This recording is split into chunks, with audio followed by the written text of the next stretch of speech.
Hola mis estimados estudiantes, les doy la bienvenida a este curso de Angio-TC, un curso destinado a adquirir nuevos conocimientos, al igual que nuevas habilidades para la realización de estos estudios de angiotomografía en el sistema vascular de las diferentes regiones anatómicas. Este curso va a estar dictado por mí, David Navarrete, así que vamos a comenzar hablando con las generalidades a la angio-TC. Bien, mis estimados estudiantes, vamos a comenzar con un concepto de qué es una angiotomografía. Es una exploración en una tomografía computarizada que a través de un medio de contraste inyectable permitirá valorar las estructuras, flujos y patologías de los vasos sanguíneos, tanto de arterias como de venas. Muy importante para la realización de estos estudios y que vamos a comenzar a demarcar uno por uno son los medios de contraste. Ahora, los medios de contraste tienen la capacidad de distinguir entre tejidos de diferentes atenuación de rayos X dependiendo de dos tipos de interacciones en los fotones y la materia. Tanto serán la dispersión del efecto Compton y la absorción fotoeléctrica. Ambas interacciones dependen de la densidad física, pero la última también depende del número atómico de la materia. Como el yodo tiene un número atómico alto en comparación con la mayoría de los tejidos del cuerpo, la administración del material yodado produce un contraste de imagen debido a la absorción fotoeléctrica diferencial. El yodo tiene una ventaja particular como agente de contraste, porque la energía de unión de la capa K es 33.2 kV, similar a la energía promedio de los rayos X utilizados en la radiografía de diagnóstico. Cuando la energía de los rayos X incidente está más cerca del borde K del átomo que encuentra, es más probable que ocurra la absorción fotoeléctrica. Mis estimados estudiantes, esto nos quiere decir que por el mayor número atómico del yodo, teniendo un borde K donde se encontrarán sus últimos electrones, tendrá la misma energía que el fotón incidente y que está atravesando la materia o que está ionizando de los rayos X. Al tener esta misma energía de 33.2 kV, obviamente va a producir que se dé una absorción fotoeléctrica. No se olviden que el efecto fotoeléctrico está dado por los electrones que se encuentran más cerca del núcleo. Cuando estamos cerca del núcleo, esta energía no netamente va a producir una debilitación de la ionización, al contrario, la mantiene o puede aumentarla. Por ende, va a haber una absorción fotoeléctrica diferencial y que vamos a denotar en la imagen con una radioopacidad. Esta radioopacidad es lo que nos interesa a nosotros valorar para el diagnóstico, en este caso de las angio-TC, es decir, de las arterias y de las venas. Ahora, antes de seguir pasando para hablar de las características de estos medios de contraste, tenemos que entender que el tejido del organismo humano no va a tener el mismo número atómico que la molécula de yodo. Y la diferencia de estos dos es lo que permite la captación fotoeléctrica. ¿Estamos? Porque el efecto Compton sí es selectivo a los tejidos y es el que nos va a permitir ver en la imagen diferentes atenuaciones de las densidades en unidades Hounsfield. Bien, continuemos con características importantes de estos medios de contraste a utilizar directamente en el paciente. Primero, el contraste debe ser hidrosoluble, es decir, con una concentración de 350 a 370 miligramos yodo por mililitro. Esto es muy importante, ya que al tener mayor cantidad de moléculas de yodo por mililitro en un medio de contraste, significa que hay mayor captación de los fotones de rayos X. Y como ya habíamos entendido en la primera diapositiva de contraste, me está diciendo que va a tener una mayor absorción fotoeléctrica. Pero vamos, nosotros tenemos que entender que tenemos dos clases de monómeros de yodo. El primero con el grupo carboxilo que estamos viendo en la primera imagen y en la segunda imagen que tenemos con el grupo hidroxilo, que son prácticamente los contrastes yodados iónicos. Siempre va a ser preferible un contraste yodado iónico porque va a permitir una mayor hidrosolubilidad, es decir, una absorción más rápida. Bien, pero expliquemos un poquito la imagen para que de alguna manera entiendan por qué es necesario este tipo de contraste, en especial con la concentración de yodo que les acabo de mencionar. Primero, nosotros tenemos que entender que la eliminación del grupo carboxilo va a disminuir la neurotoxicidad, es decir, va a provocar que no haya una penetración de esta molécula por la barrera hematoencefálica. Por ende, el cerebro no se va a ver afectado. De igual manera, al eliminar iones como el grupo carboxilo, que es el catión, y aniones del sodio, va a disminuir la osmotoxicidad. Esta osmotoxicidad es básicamente dada por el hecho de que al pasar por el torrente sanguíneo va a producir una interacción externa con los glóbulos rojos que están pasando por el torrente sanguíneo. Cuando pasa eso, estos glóbulos rojos se deforman. Obviamente, al deformarse produce una debilidad para el transporte de oxígeno y nutrientes. Por ende, si yo voy a tener una mayor concentración de yodo, con más razón necesito que mi tejido esté mucho más activo, es decir, mucho más oxigenado, con más nutrientes para soportar este químico que puede producir ciertas reacciones adversas. Entonces, por último, la adición del grupo hidroxilo, es decir, el OH, va a disminuir la quimiotoxicidad. Dando en resumen, nos ayuda a disminuir todos los factores que van a producir efectos o reacciones por medios de contraste, en su gran mayoría, porque puede dar reacción, pero pueden darse en leves, moderadas o graves. Seguramente utilizando un grupo hidroxilo, o es decir, un yodado iónico, prácticamente podríamos estar disminuyendo la quimiotoxicidad en un 70 a 80%. Bien, una de las partes más importantes es la hipersensibilidad inmediata o tardía. La acción directa de los medios de contraste sobre las células que almacenan en los medidores químicos podría afectar y provocarse en un efecto alergénico. ¿Qué quiero decir con esto? Nosotros tenemos compuestos en el organismo, o hablando ya bioquímicamente, como las inmunoglobulinas C, tanto histamina y también ciertos quelantes como las quininas. Estos, al momento de que ingresa el medio de contraste, podrían activarse a la vez, confundiendo al organismo de que estamos queriendo defenderlo contra algo que podría provocar un daño. Por ende, en vez de ayudarlo, podría producir un efecto de alergia al medio de contraste, siendo los más leves tal vez la sensación de náusea y el vómito, o al igual que un pequeño dolor de cabeza.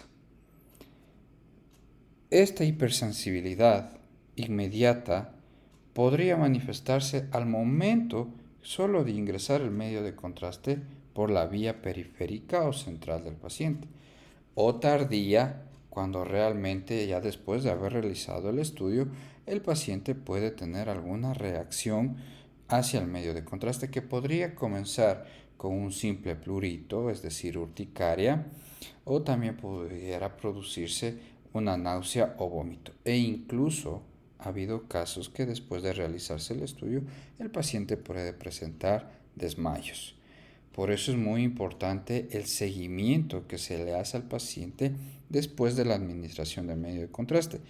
Sería recomendable y lo más óptimo que en los servicios de imagen esté una estación de enfermería para que se pueda conllevar la visualización o la revisión de los signos vitales hasta estar seguros por lo menos una hora después de haber ingresado el medio de contraste directamente por una vía periférica o central.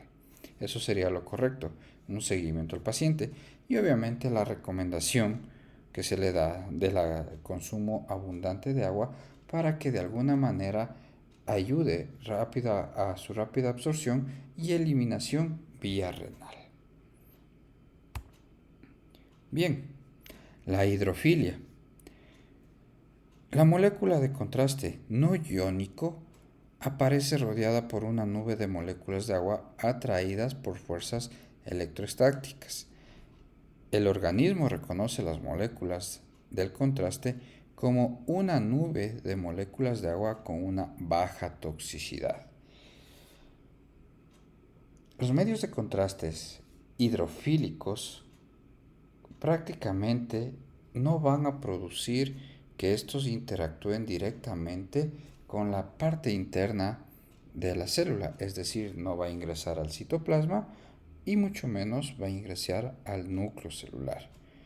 No olvidemos que tenemos líquido extracelular y es en este líquido extracelular donde este medio de contraste va a ser reabsorbido, no dentro de la célula.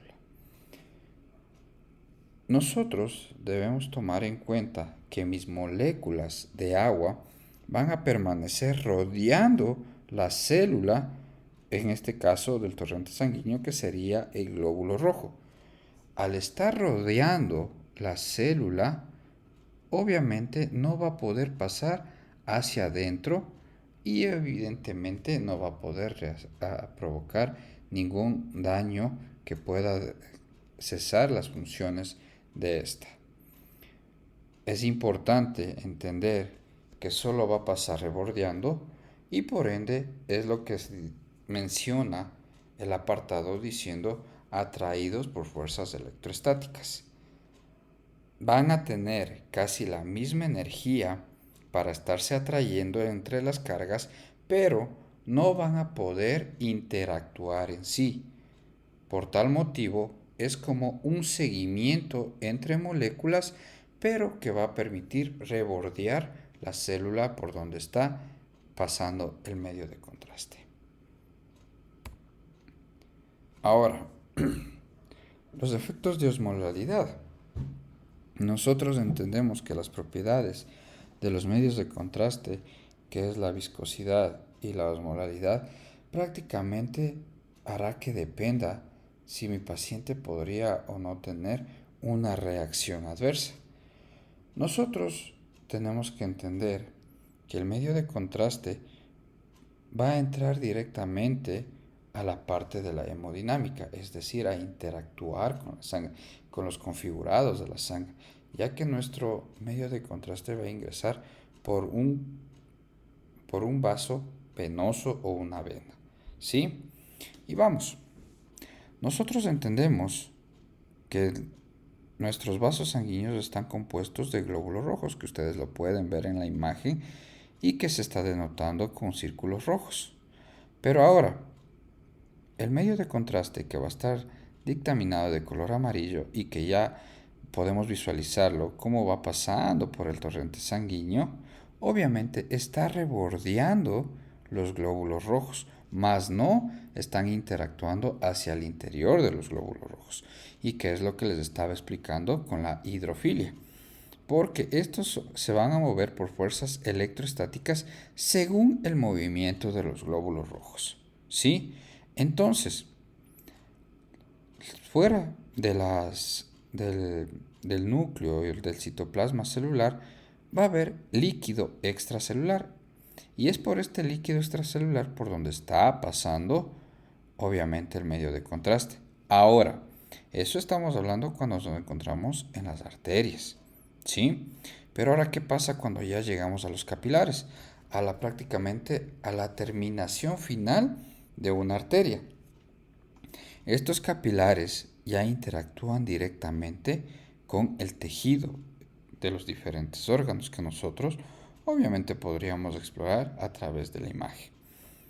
Se va a mantener el líquido extracelular, como ustedes están viendo, obviamente va a estar rebordeando, pero al tener salida los capilares hacia el órgano para proveerlo de nutrientes y oxígeno a través de los glóbulos rojos, pues el medio de contraste también va a encontrar esa interacción directa con el tejido y que después obviamente me va a producir un efecto fotoeléctrico al ser captados por los fotones de los rayos X emitidos por mi tomografía computarizada. ¿Sí? Nosotros tenemos que utilizar contrastes que sean lo más iso o osmolares. Este se da porque nosotros tenemos que entender que nuestra osmolaridad del plasma sanguíneo está entre los 285 a 300 miliosmolaridad kilogramo agua. Eso sería lo ideal, tener un isoosmolar.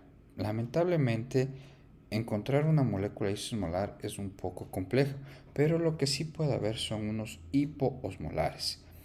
Los hiposmolares van a ayudar a disminuir mucho la quimiotoxicidad que se podría producir con el paciente. Estos hiposmolares podrían estar entre los 400 600 miliosmolaridad kilogramo agua. Obviamente, lo que aquí más nos ayuda para disminuir reacciones adversas es que sea un contraste no iónico, es decir, con el grupo hidroxilo OH. Ahora, si nosotros tenemos un medio de contraste con hiperosmolaridad, en el caso, por ejemplo, como los liposolubles que se fuera ingresado por una vena, nuestro paciente corre un gran riesgo de sufrir un efecto adverso del medio de contraste que incluso podría llegar al shock anafiláctico, es decir, a un paro cardiorrespiratorio. ¿Sí? Bien. Ahora, quisiera que se fijen en este rectángulo donde estoy señalando y donde estamos viendo un ejemplo más o menos de lo que pasa cuando ingresa el medio de contraste. En la primera imagen, nosotros estamos viendo que dice antes de la inyección. Miren, tranquilamente ese vaso obviamente mantiene su configuración, el paso del flujo sanguíneo es normal.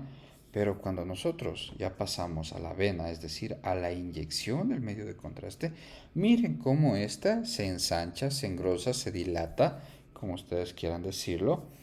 Pero aquí esto pasa por el sentido de la osmolaridad y también del proceso de la viscosidad del medio de contraste. No se olviden que al tener también viscosidad esta sustancia no va a tener un flujo rápido en el torrente sanguíneo como que fuera sangre normal.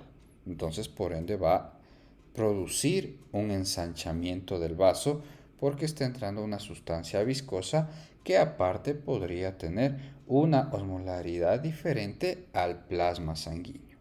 ¿Sí?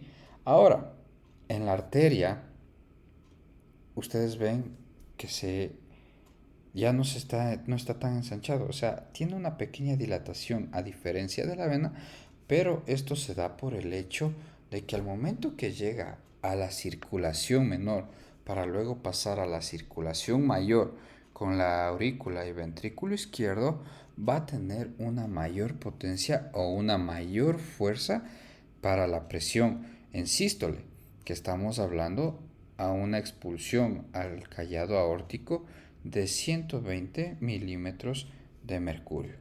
Es una gran fuerza y por ende no va a permitir que el vaso sea ensanchado, más bien permanezca una pequeña dilatación y que pueda parecer a lo que estaba antes de la inyección. ¿Sí?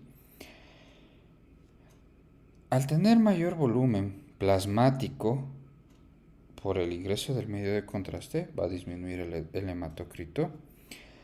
La resistencia vascular periférica se va a ver afectada por la viscosidad y la osmolaridad, y la presión arterial incluso podría bajar. Todo esto también dependería del paciente con el que vamos a tratar y también del medio de contraste que nosotros vamos a utilizar. Ahora, una de las cosas más importantes de los medios de contraste es que puede afectar a la función renal, así como a la parte hemodinámica.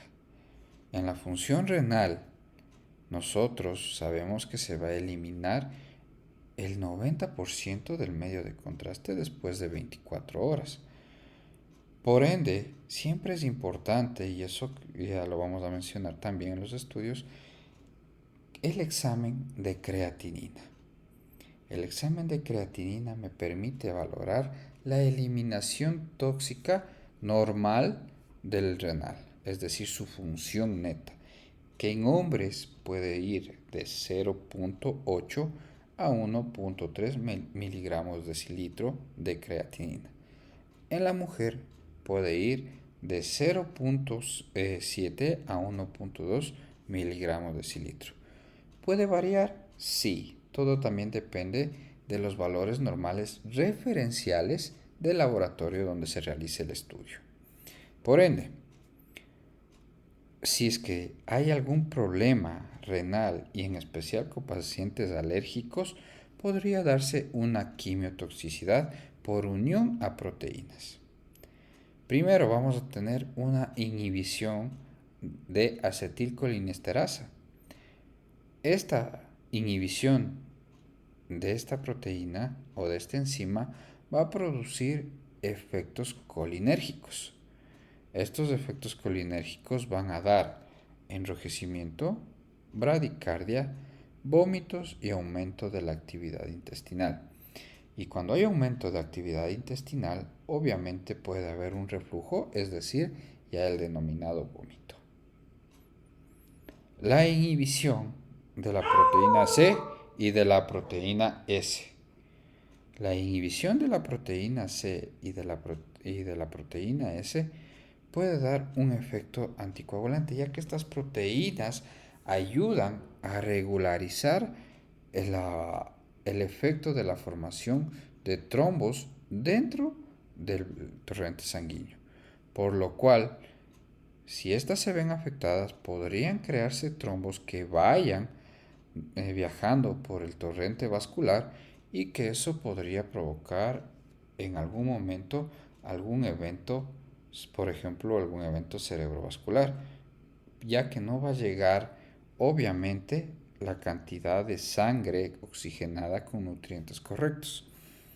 Pero eso solo es un ejemplo. Hablando ya un poco más general, podría provocar, dependiendo a dónde llegue el trombo, a qué región anatómica, podría provocar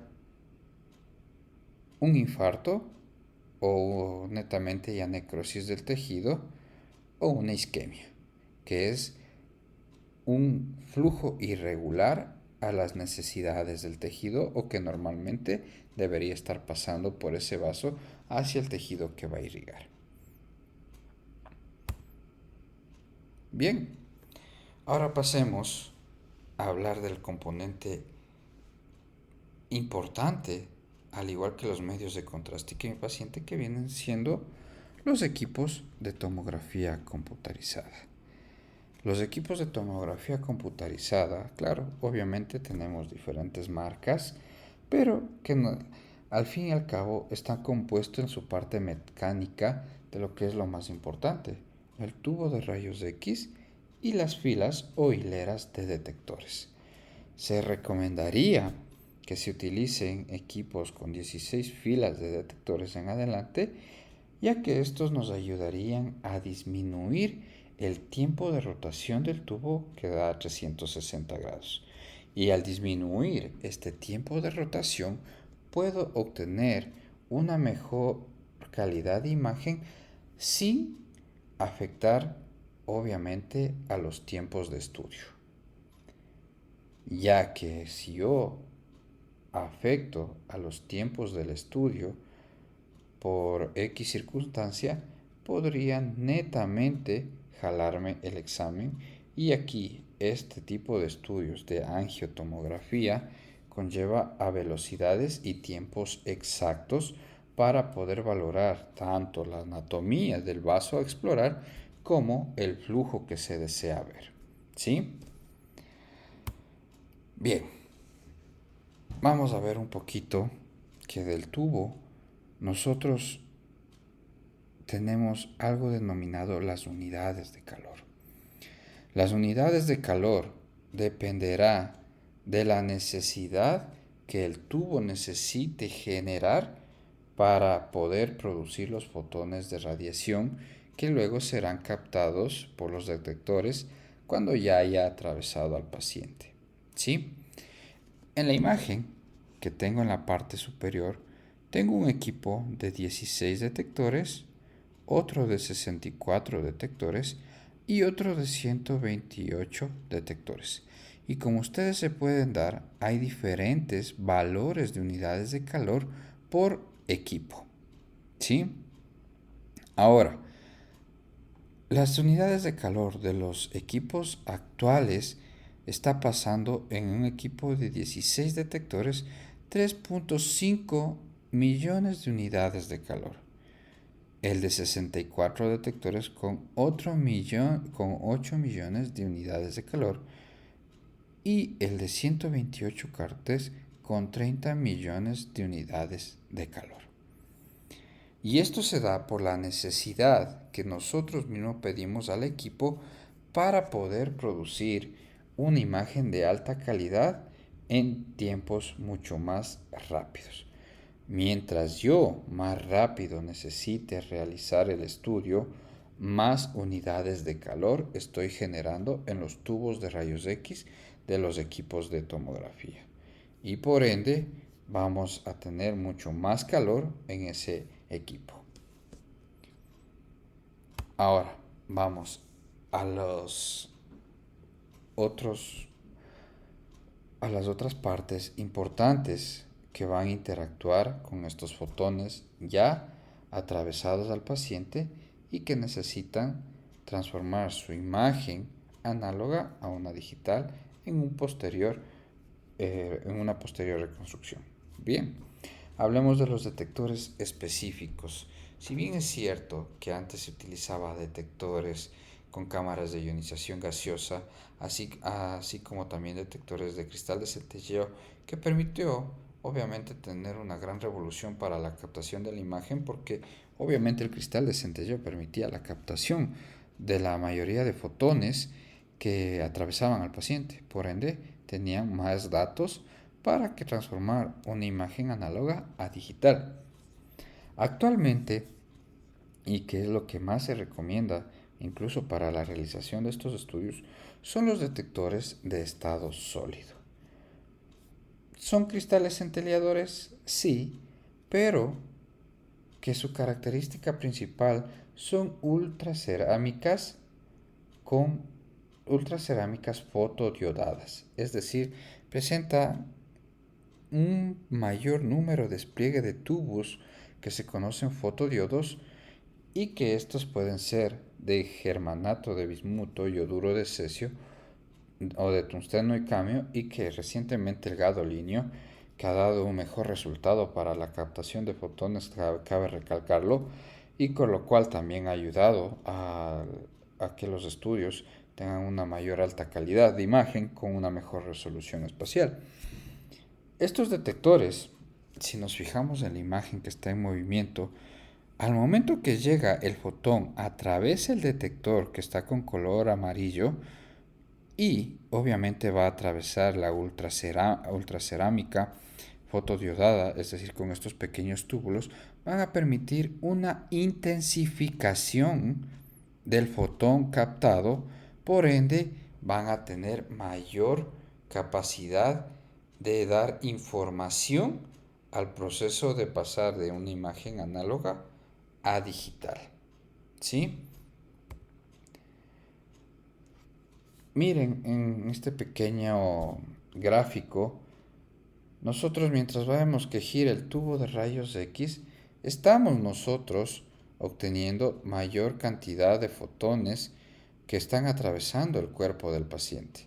Por ende, esos fotones me van a permitir dar una mejor calidad de imagen.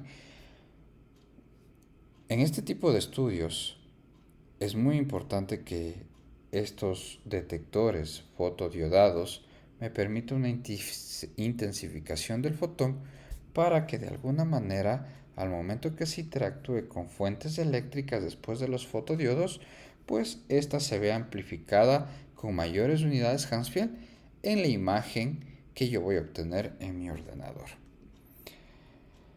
Mientras mayor sea la concentración de detectores, mayor será la resolución de la tomografía. Y por ende, con esto quiero decir que mientras mayor filas o mayor cortes o mayor número de detectores, mayor posibilidad hay de tener una resolución espacial que me permita valorar la región anatómica a explorar. Bien, ahora, los inyectores de medios de contraste, el que tenemos que hablar que es el otro componente importante para la realización de este estudio.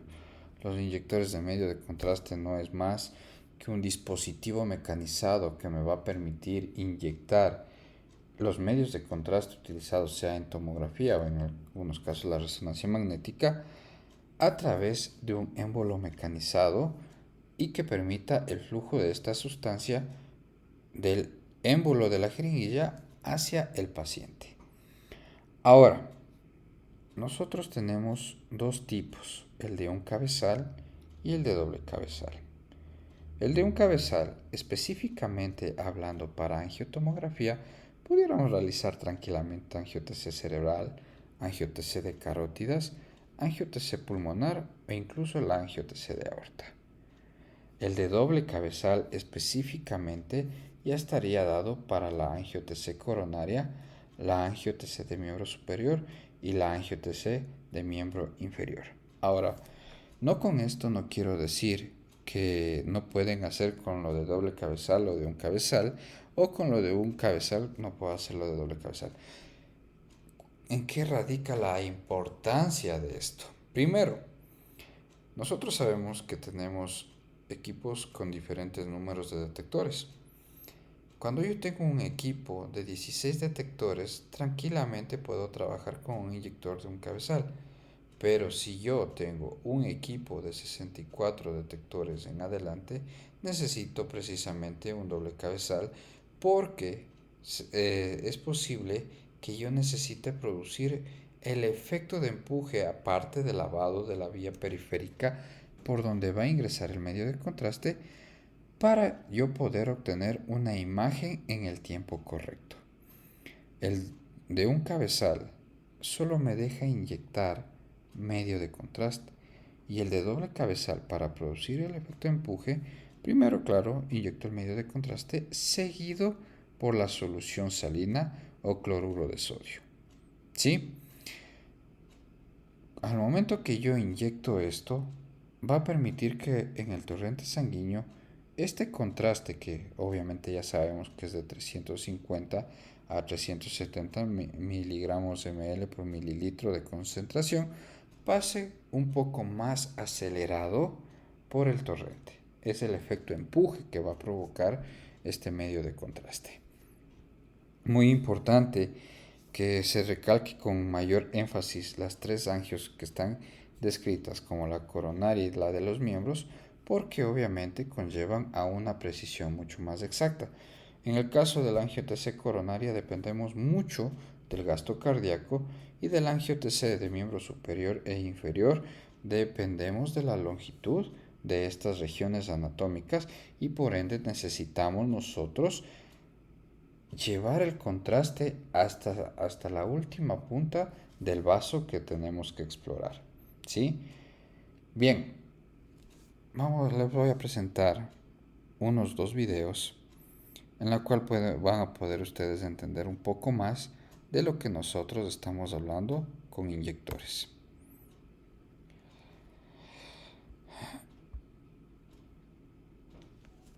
Bien, nosotros aquí, como ustedes están viendo cómo va a pasar el medio de contraste a través del émbolo. Ese émbolo es la presión con la que nosotros mandamos y por eso es importante. Ahora, es importante porque nosotros tenemos la viscosidad y la viscosidad no va a permitir nunca que nosotros hagamos un estudio netamente manual, ¿sí?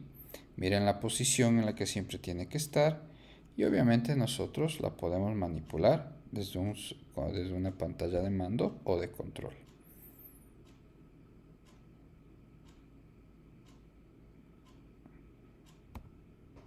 Bien, ahora miremos por favor netamente cómo podemos nosotros configurar un equipo. Ahí estábamos viendo uno de doble cabezal y que obviamente nos permitía inyectar tanto medio de contraste como solución salina. Ahora, vamos a hablar un poquito de los parámetros del inyector, que es algo que ustedes van a tener que manejar dentro de este equipo. Tenemos el volumen, que será la cantidad del medio de contraste que yo voy a inyectar al paciente. Es decir, la cantidad de contraste que yo voy a inyectar a mi paciente. Dependiendo del estudio, pues ustedes determinarán si es 65 ml, 70 ml, 120 o 140 ml, por ejemplo, en el caso de los miembros inferiores, que ya vamos con el proceso del curso a ver ese tipo de estudio.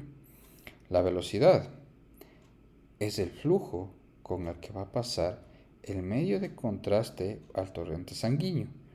La unidad de medida es el ml segundo. A la velocidad también se le puede denominar el caudal, es decir, a qué paso o qué cantidad de contraste yo voy a enviar por segundo. Por lo general, cuando yo voy a realizar estudios de angiotomografía, el caudal o velocidad aumenta y podría ir desde los 4.5 hasta los 6 ml segundo. La presión. La presión es lo que ejerce el émbolo eléctrico para inyectar el medio de contraste y está medido por PSI. Y el tiempo es el tiempo con el que va a tardar ingresar el volumen seleccionado del medio de contraste. Ahora, fijémonos, aquí en la pantalla yo tengo una programación de medio de contraste con los parámetros que les acabo de indicar. Digamos, aquí yo tengo mi volumen, como ustedes pueden ver, es la cantidad de contraste que yo voy a inyectar. Tengo en el flow rate, que prácticamente podría ser el caudal o la velocidad con la que va a ingresar el medio de contraste. Y por último, la duración, es decir, el tiempo. ¿Sí? Estos parámetros nosotros podemos manejarlos, pero hay una situación muy importante. La mayoría de inyectores con los que van a trabajar ustedes ya viene programado para que si ustedes ponen tanto el caudal como el volumen a utilizar, automáticamente les dará el tiempo en que se va a inyectar ese medio de contraste. Y no nos olvidemos del último, que viene siendo el PSI. El PSI, que es la presión con la que el émbolo va a empujar la jeringuilla al medio de contraste al momento de inyección, que en angiotomografía tiene que ir a partir de los 300. Máximo podría llegar un inyector a pasar a los 350 PSI. ¿Sí? Bien. Ahora, vamos a otro factor técnico muy importante en la realización de angiotomografía, el cual es el bolus tracking. El bolus tracking es una técnica de inyección en la cual se censa una cantidad de unidades Hansfield a través de un ROI y que nos permite ir controlando hasta que llegue al vaso seleccionado, sea una vena o una arteria. Y que eso lo iremos nosotros desarrollando o viendo en el transcurso del curso en los diferentes tipos de estudios de angiotomografía. El bolus tracking nos permite el rastreo y el control para valorar el paso y el flujo del medio de contraste por el vaso donde yo quiero explorar. ¿Sí? Pero es muy importante, como ustedes ven en la segunda imagen de la parte inferior, cómo yo ubico el ROI. El ROI por lo general es circular y el ROI no es más que una captura o encerrar en alguna forma geométrica una cantidad de píxeles y voxeles en donde yo quiero censar la cantidad de unidades Hounsfield para que el equipo interactúe de manera automática cuando estos llegan a ser captados. La ubicación del ROI puede estar en diferentes lugares y todo depende del vaso que yo quiero explorar. Por eso lo que les menciono que ya vamos a ir viendo en los protocolos dónde se va a ubicar el ROI en los diferentes estudios. Ahora, en la imagen superior es muy importante que ustedes vean el paso del contraste hasta llegar netamente a mi vaso a explorar. ¿Sí? Obviamente, cuando nosotros comenzamos a ingresar el medio de contraste, ustedes van a tener líneas sinusoidales un poco tortuosas de longitud amplia, como las que están viendo ustedes aquí en este color rojo, pero van a llegar a su máximo pico, ¿sí? Al momento que ya ha pasado la mayoría de contraste o casi todo el contraste y como este comienza a decaer. ¿Estamos? Por lo general, cuando nosotros estamos haciendo angiotomografía, cuando llega a su pico, es también un indicativo que ya ha llegado al vaso que yo quiero explorar. Es una de las características importantes que ustedes tienen que conocer del bolus tracking. ¿Sí? El control a través de bolus tracking permite que tenga entre un 90-95% del éxito del estudio a realizar. Mírenlo ahí. Nuevamente es donde yo voy a pasar mi medio de contraste hasta llegar totalmente al pico o al bolo seleccionado. Igualmente, los ROIDs tienen que ya estar ubicados antes de mandar el medio de contraste a través del inyector. ¿Sí? Entonces nosotros siempre vamos a tener que seleccionar dónde vamos a ubicar nuestro ROI. Y que nuevamente les recalco, lo iremos viendo mientras vamos desarrollando los protocolos. Ahora, el paciente. El paciente es básicamente la razón de ser de este estudio. El paciente con su diferente patología, con sus diferentes patologías son básicamente lo que nosotros tenemos que preparar y realizar y obviamente obtener una imagen de calidad para su diagnóstico y futuro tratamiento. Vamos con el ayuno. El ayuno es muy importante en esta clase de estudios. Un ayuno que va entre 4 y 6 horas. El ayuno va a permitir que no haya restos de comida, obviamente en el estómago, y que estos pudieran provocar una reacción de vómito. El medio de contraste, al momento que ingresa a través del torrente sanguíneo, también está ingresando a diferentes estructuras de vasos arteriales, arteriolas y capilares, y por ende no se descarta de que también pudiera llegar a la mucosa gástrica, y cuando esto pasa y con el estómago con comida, pues se produce la reacción de vómito, o también por las náuseas que pudiera provocar. El examen de creatinina, que como ya les había mencionado, me va a permitir ver la función renal de mi paciente y con eso yo poder realizar el estudio para que no tenga ningún tipo de problema renal a futuro. Si de alguna manera el paciente tuviera algún grado de insuficiencia renal, siempre debería venir firmado y sellado el estudio por el nefrólogo. Una vía periférica con Catlón número 18 y 20. Siempre va a ser preferible el 18. Y preferentemente que sea canalizado en el pliegue del codo, específicamente del lado derecho.